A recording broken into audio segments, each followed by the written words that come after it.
అసాధ్యం అనుకున్న దాన్ని సాధ్యం చేసి చూపించడమే మోడీ గారి స్టైల్. సరిగ్గా 10 ఏళ్ల క్రితం కాంగ్రెస్ నాయకుడు చిదంబరం గారు పార్లమెంట్లో మాట్లాడుతూ భారతదేశంలో digital payments, digital transactions impossible అన్నారు.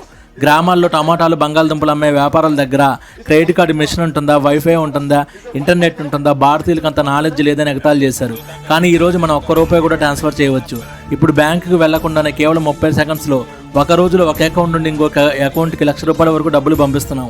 పెద్ద పెద్ద బిజినెస్ మ్యాన్లు, చిన్న చిన్న వ్యాపారులు, కిరాణా షాప్ వాళ్ళు అంతెందుకు భిక్షం వెతుకున్న బతికేవారి దగ్గర కూడా ఈరోజు యూపీఐ ఉంది.